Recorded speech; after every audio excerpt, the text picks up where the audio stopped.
É perfeito isso, porque quando a gente pega esses números, como os candidatos nacionais se desempenham nos estados, a gente consegue fazer uma comparação aqui nessa tela que o Yuri nos traz, que é o Médico-UOL. Como foi, por exemplo, a eleição em 2018, para ver crescimentos, recuos, o que deu certo, o que deu errado, o que cresceu e o que não cresceu nesta eleição. Essa comparação é crucial, Márcio, para entender o que está em disputa e por que a gente fala tanto que a região sudeste é esse grande campo de batalha. Vamos começar pelo maior colégio eleitoral do país, São Paulo.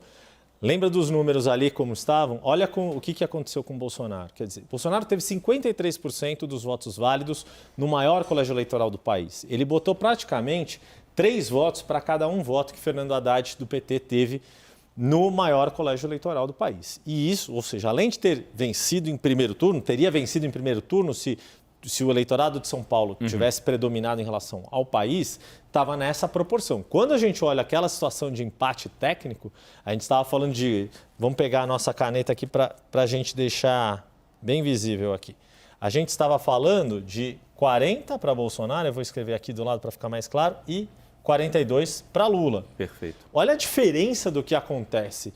E quando a gente pensa que Bolsonaro poderia ter até 53 se não tivesse perdido eleitores e chegou nesse nível de queda, isso é bastante expressivo. É um ponto que o presidente precisa ficar atento. E aqui a gente vê essa recuperação, né, na comparação aqui, né, com esses 16%, que é muito a subida, a recuperada de imagem que Lula tem. Mesmo que, só para terminar, claro, como isso é uma situação de empate técnico, ainda que não seja, que seja menos, né, não seja 42, seja 40, 40 e pouco, aqui a gente está falando de votos válidos, comparando votos válidos com votos válidos. É uma recuperação bastante grande, acima de 25 pontos percentuais que Lula consegue nesse momento. O que explica isso é o quê, na sua visão, e acho que dos nossos colegas também? É a presença de Lula, que tem uma figura mais forte do que Haddad? É uma queda depois desses 4 anos de um desempenho, de uma avaliação do presidente no governo? A gente tem a rejeição ao presidente Bolsonaro, ao seu governo, a forma como o seu governo se comporta. Este era o pior momento do PT, isso é nítido. Se a gente, só para a gente tentar comparar rapidamente, Márcio, vamos só pegar aqui no âmbito nacional para fazer uma comparação, por exemplo, com 2002, para a gente explorar esse ponto a gente ainda não tinha. A primeira vitória. Explorado. Primeira vitória e o único ano em que o PT ganhou as eleições presidenciais no estado de São Paulo. Ótimo. Olha quanto que o Lula teve. 46% dos votos válidos naquela eleição. Antes, José Serra, do PSDB, que era, na época, senador pelo PSDB, ainda não tinha sido prefeito nem governador, mas era um nome muito forte do PSDB em São Paulo, que teve 28,5% dos votos. Ou seja, é esse o nível que a gente está falando de retomada da vantagem do PT aqui em São Paulo. Mesmo que Lula perca a eleição para Bolsonaro no estado de São Paulo, a gente está falando de uma recuperação em função do que o PT teve muito forte. Para a gente continuar nosso giro aqui pelos estados, está vendo que o estado de Minas Gerais está um pouquinho mais claro que os outros estados aqui. Sim. Porque o presidente Jair Bolsonaro foi vencedor no primeiro turno, mas não passou dos 50% dos votos válidos. E olha como o PT, mesmo no momento de desgaste em função da Operação Lava Jato, mesmo sem ter o seu candidato mais forte, que era Lula, e tendo que disputar com Fernando Haddad... Foi melhor que em São Paulo. Exato, foi bem melhor do que em São Paulo. Mesmo com o desgaste de Fernando Pimentel, que na corrida em Minas Gerais ficou muito aquém da performance com a qual ele tinha sido eleito em 2014. Então aqui é uma diferença menor, a gente vê uma recuperação também do PT em relação ao que já teve, e aí é curioso para a gente para mostrar também um pouquinho do que a gente mostrou no 360.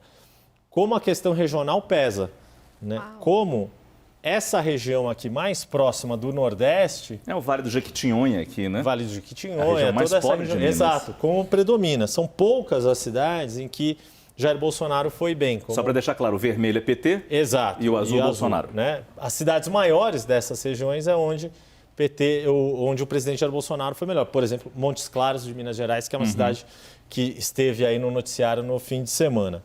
Para a gente terminar o nosso giro, Márcio. Rapidinho. Felipe, isso é interessantíssimo. Analisar o que aconteceu no passado nos ajuda a ver, claro que não é 100% de certeza, mas nos ajuda a ver como o eleitor evoluiu. Evoluiu no sentido de mudou nesses 4 anos e assistiu com atenção ao que aconteceu nesses 4 anos. Exatamente. Começando pelo final ali, você tem muito o que acontece hoje em relação ao eleitorado de baixa renda e eleitorado de alta renda. Né? Esse gráfico que a gente viu representa muito como é hoje o eleitorado de baixa renda votando no Lula e o eleitorado de alta, ali mais de 5 salários mínimos, no Jair Bolsonaro. Agora, o que eu reparei aí sobre Minas Gerais, só para pegar esse gancho, é que o Lula está com a vantagem de 13 pontos. Né? E se fala muito no eventual apoio do Romeu Zema, virar 13 pontos só com um apoio de um governador eventualmente eleito até no primeiro turno, porque ele tem chance contra o Calil, é uma situação bastante complicada. E, complementando a resposta que o Yuri deu para você, Márcio, os escândalos dos governos do PT estão mais longe no tempo do que os escândalos do governo de Jair Bolsonaro. Sim. Então, eles são relativizados em comparação. E o comportamento do Jair Bolsonaro durante a pandemia fixou muito a rejeição a ele. E aquilo que o Renato falou, o meu ladrão me dava picanha. Eu comia picanha na época do meu ladrão. O seu ladrão dá o quê? Da Covid? Isso é muito forte, né? Muito forte. E é um pragmatismo do eleitorado também, né? Ô, Márcio, só para a gente mostrar o Rio de Janeiro, sim, que foi o melhor estado da região sudeste para o presidente Jair Bolsonaro. Quase 60% dos votos válidos em 2018. A situação do PT estava tão ruim, e aí a gente falou tanto aqui do Brizola, do PDT, olha lá, isso fez diferença em 2018. Ciro Gomes, com a estrutura que o PDT tem no Rio de Janeiro, com todo esse histórico, foi melhor do que o PT de Fernando Haddad, do que Fernando Haddad do PT, porque o PT no Rio de Janeiro, Felipe sabe bem, ficou praticamente dizimado já antes mesmo de todos esses problemas de corrupção que o PT enfrentou nos últimos anos, mas aí, diante desse cenário, foi uma lavada ali também. Exato. Hoje acontece uma coisa muito curiosa no Rio de Janeiro, que o eleitorado do Marcelo Freixo, candidato ao governo estadual, é exatamente o contrário do que acontece em nível federal. É o eleitorado de maior poder aquisitivo, das áreas nobres da cidade, enquanto Cláudio Castro candidato de Jair Bolsonaro, atinge a população de baixa renda, até porque usa a máquina pública, tem dinheiro em caixa, com a venda da SEDAI, e atinge também o eleitorado evangélico e católico, que tem rejeição ao comportamento do Marcelo Freixo, e o Cláudio Castro ainda explora essa mudança do Freixo em relação à legalização das drogas, em relação ao próprio crime organizado, muitas vezes contra a polícia, e a população de baixa renda do Rio de Janeiro, que vive em territórios dominados por traficantes, por milicianos, embora o Marcelo Freixo tenha tido um desempenho ali na CPI da milícia, é muito preocupada com a segurança pública. E a esquerda no Rio de Janeiro, de maneira geral, abandonou essa bandeira. Eles não conseguiram criar um discurso pela segurança pública de combate à criminalidade. E aí quem tem acaba ganhando. Sabe o que eu acho muito interessante? Porque assim, eu já acho que pelo menos mais de um mês estava claro para as duas campanhas o quanto o Sudeste era importante. Sim. Todo mundo ficou aqui o tempo todo, né? O presidente Lula até decidiu dar um pulinho em Minas na semana passada, porque Bolsonaro tinha crescido. E a gente consegue perceber não só a perda de espaço enorme que o Bolsonaro teve no Sudeste de uma eleição para outra, mas como ele não conseguiu, nem mesmo com esse esforço, ter qualquer tipo de recuperação. Ele segue estável nesses estados. E o Lula, com essas tentativas que ele teve de ir em Minas e em São Paulo, pelo menos pela pesquisa Quest, ele conseguiu inverter o ponteiro. Ele foi lá e recuperou. Assim, é muito difícil para o Bolsonaro. Se a gente levar em conta o que acontece no Nordeste, em que a diferença é o quê? 8-2? Eleitores, 8 Lula versus 2 de Bolsonaro, com o Sudeste dessa maneira, assim, realmente... E o mapa de Minas foi muito interessante, né? Mostrando como a parte mais pobre do estado apoiou o Lula, o PT em 2018. Aquilo é 2018.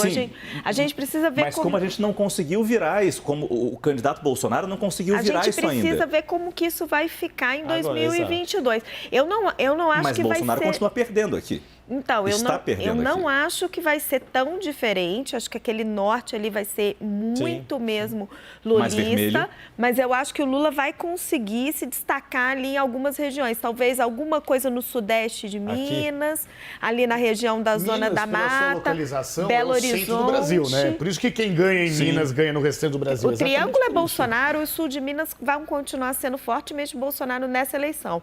Mas talvez o Lula ocupe mais espaço na região metropolitana metropolitana, em BH e talvez ganhe um pouquinho de espaço na zona da mata também. Gente, a gente está chegando ao finalzinho do nosso Arena Eleições, mas é importante dar os números da pesquisa em São Paulo. Foram entrevistados, a Quest entrevistou 2.000 pessoas presencialmente entre os dias 22 e 25 de setembro. O levantamento tem 95% de confiança e essa pesquisa foi registrada na Justiça Eleitoral.